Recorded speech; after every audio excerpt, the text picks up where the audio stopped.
Dans la deuxième partie, nous continuons l'étude du livre des Actes des Apôtres. Nous allons terminer l'étude de ce livre cette semaine. Nous avons déjà vu pas mal de choses. Nous avons commencé cette étude le 20 avril. Si vous êtes nouveau, vous pouvez aller dans les archives pour voir ce qu'on a déjà vu. Si tu parviens à écouter tous ces enseignements depuis le début, si tu parviens à noter ces versets dans ton carnet et à les relire, il y a beaucoup de choses que tu vas gagner. Au début de cette étude, j'ai dit que ce livre est très intéressant et important pour l'Église aujourd'hui, car avant, on parlait de ce que Jésus a fait, de ce que les disciples ont fait, mais le livre des Actes des Apôtres nous montre comment l'Église de Jésus-Christ doit se comporter. L'Esprit Saint ne se manifeste pas aujourd'hui dans l'Église, car l'Église ne se comporte pas comme l'Église primitive. L'Église primitive avait la crainte de Dieu, aujourd'hui ce n'est plus le cas. L'Église primitive avait l'amour fraternel, ils s'aimaient entre eux, ils s'entraidaient. On nous dit qu'il y avait des pauvres, c'est lui qui avait beaucoup partagé avec celui qui avait peu. Dans l'Église d'aujourd'hui, il y a l'égoïsme, il n'y a plus d'entraide, chacun est occupé à ses affaires. Une autre chose qui faisait leur force, c'était la prière. Ils priaient et ils étaient comme une famille, ils étaient ensemble comme une seule personne, ils avaient une même âme. C'est une chose qui manque aujourd'hui. C'est ce qui me pousse à vous demander de lire ce livre pour que nous puissions apprendre de leur vie. Si tu es un pasteur, étudie ce livre des Actes des Apôtres pour apprendre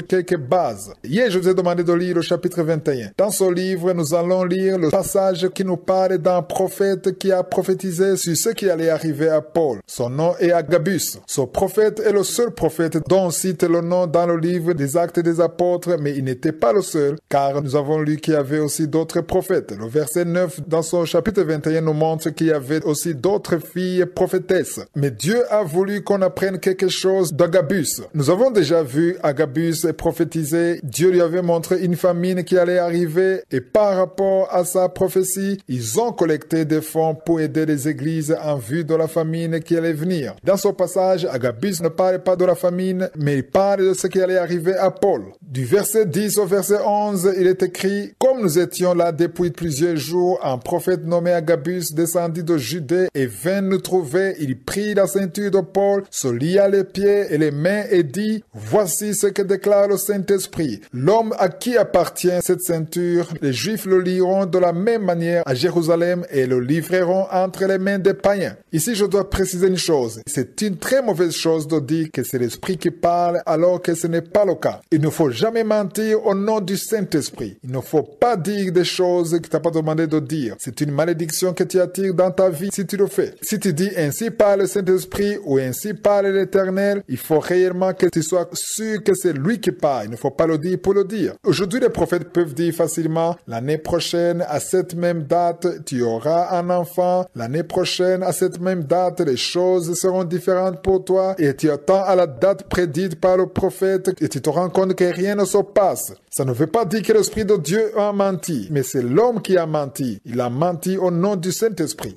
D'après ce que nous avons lu, Agabus a dit « L'homme à qui appartient cette ceinture, les Juifs le liront de la même manière à Jérusalem et le livreront entre les mains des païens. » Mets-toi à la place de Paul. Si tu es un serviteur de Dieu et on te dit que tu seras battu au risque même de mourir, qu'est-ce que tu aurais fait? Beaucoup pourraient se dire que c'est un avertissement qu'il ne faut donc pas aller à Jérusalem. Mais écoutez bien ce que le prophète a dit. Il n'a pas dit à Paul de ne pas aller à Jérusalem. Il a juste dit que c'est lui à qui appartient la ceinture. Les Juifs le liront de la même manière à Jérusalem et le livreront entre les mains des païens. Dans la Bible, à cette époque, quand on parlait des païens, on parlait des étrangers. Dans quelques de domaines, je vais vous montrer l'attitude des disciples. Je vais vous montrer l'attitude des disciples et l'attitude de Paul par rapport à cette prophétie et l'attitude que doit avoir tout enfant de Dieu quand il reçoit une prophétie. Nous avons parlé de la prophétie d'Agabus sur Paul.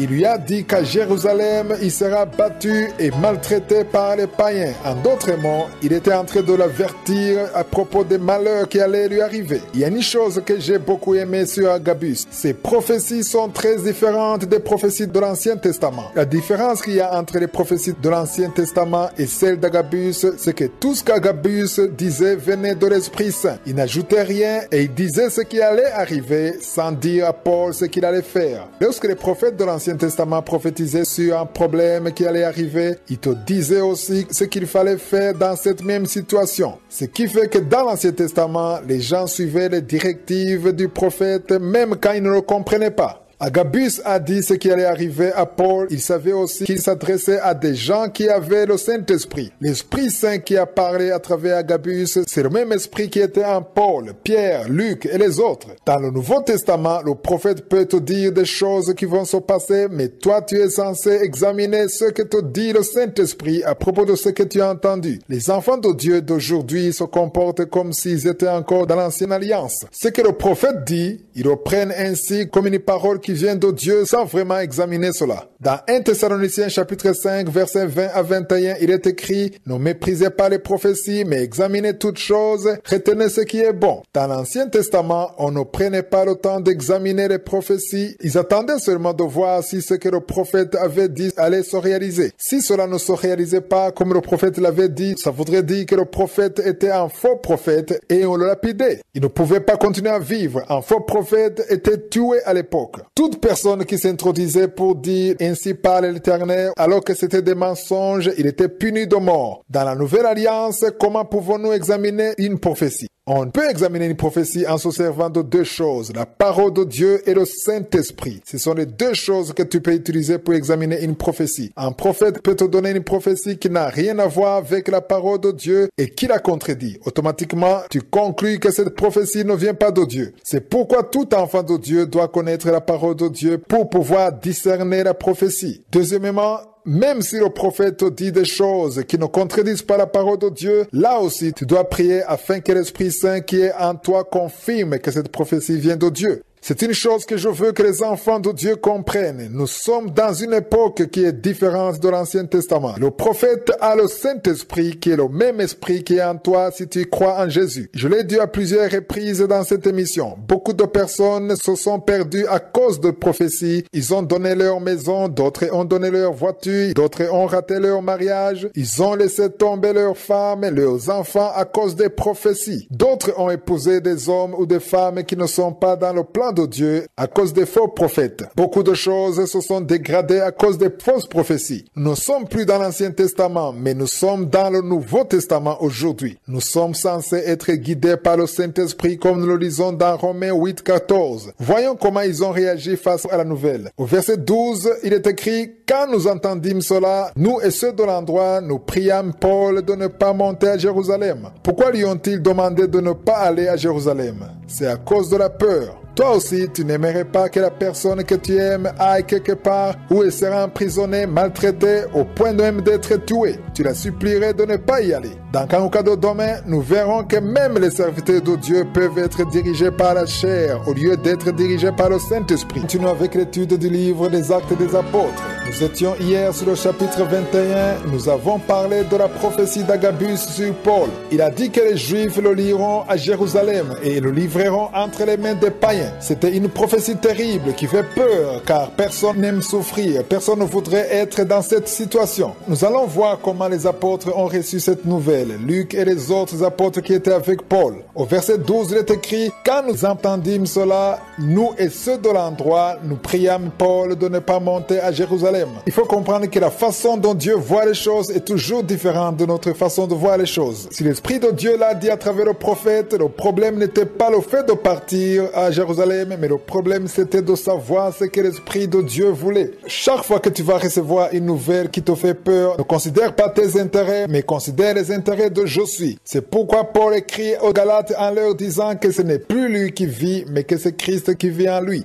Il le dit dans Galates chapitre 2 verset 20. Toi aussi, il faut apprendre à donner la priorité à ses intérêts, aux intérêts de je suis. Il te faut apprendre à connaître ce qu'il veut. Les apôtres l'ont supplié de ne pas y aller. Voyons ce que Paul leur répond. Au verset 13, il dit « Que faites-vous en pleurant et en me brisant le cœur? Je suis prêt non seulement à être lié, mais encore à mourir à Jérusalem pour le nom du Seigneur. » Ici, nous voyons très bien que Paul ne considérait plus ses intérêts, mais il considérait ceux de Christ. Jésus a dit à ses disciples, et il faut vous rappeler que Paul n'était pas encore sauvé, il leur a dit dans Matthieu chapitre 5 verset 11 en disant, heureux serez-vous lorsqu'on vous outragera, qu'on vous persécutera et qu'on dira faussement de vous toutes sortes de mal à cause de moi. Être persécuté et souffrir pour Jésus, c'est une bénédiction. C'est une bénédiction de souffrir pour la cause de Christ. Je sais que c'est facile à dire plutôt qu'à faire, mais c'est le Saint-Esprit lui-même qui te donnera cette force. Je vous assure que si vous êtes au bon endroit et si vous êtes persécuté pour la cause de Jésus, il y a une autre force que vous recevrez. Jésus-Christ lui-même, avant d'aller à la croix, ce n'était pas du tout facile pour lui. Ce n'était pas facile pour lui car il a prié en demandant à Dieu de ne pas y aller. Il a demandé à Dieu s'il pouvait éloigner la coupe afin qu'il n'aille pas à la croix car il savait très bien qu'il allait souffrir. La parole de Dieu dit que quand il était en train de prier avant d'aller à la croix, il a même sué le sang. Il a eu très peur et il a souffert de tristesse dans son cœur car il portait encore. Dans Luc 22 verset 42, Jésus dit, Père, si tu voulais éloigner de moi cette coupe, toutefois que ma volonté ne se fasse pas, mais la tienne. Jésus a accepté la volonté de Dieu pour qu'elle soit réalisée. Il a accepté d'être humble, il a accepté de traverser cette épreuve, même si ce n'était pas facile. C'est pourquoi au verset 43, on nous dit, alors un ange lui apparut du ciel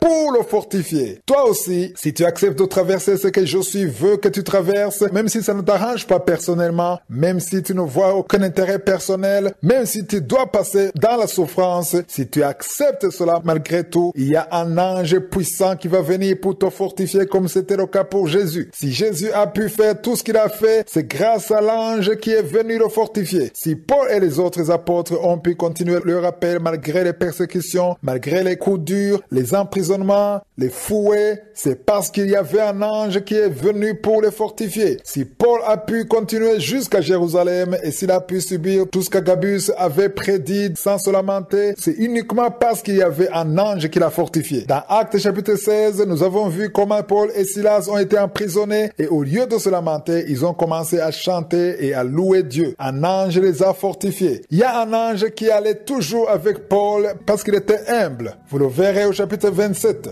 Paul lui-même parle d'un ange qui était avec lui et c'est lui qui lui a donné la force de persévérer à travers les persécutions. Pour avoir un ange comme celui-là, il faut être humble et accepter la volonté de Dieu même quand elle est différente de la tienne. Nous sommes sur l'étude du livre des Actes et des Apôtres. Hier, j'étais en train de vous parler de l'attitude de Paul qui lui a procuré une grâce spéciale. Nous avons vu que lorsqu'on accepte la volonté de Dieu, lorsqu'on accepte de nous humilier devant lui, il y a un ange puissant qui vient nous donner la force. Il y a un ange puissant qui vient nous fortifier. Il est important de comprendre qu'être sauvé ne veut pas dire qu'on ne peut pas avoir de problèmes. Tous les enseignements qui vous disent que lorsque vous serez sauvé, vous n'aurez plus de problèmes, que la vie sera facile, ces enseignements, ce sont de faux enseignements. Jésus n'a jamais dit que nous n'aurions pas de problèmes, mais il a dit que même dans la persécution, il sera avec nous. L'essentiel, c'est de savoir que Jésus est avec toi. Il faut que tu sois humble, que tu acceptes la volonté de Dieu, même lorsqu'elle est différente de la tienne. Ainsi, il y a une force spéciale, une puissance de Dieu, une force qui te permettra de traverser ce que tu ne pourrais pas traverser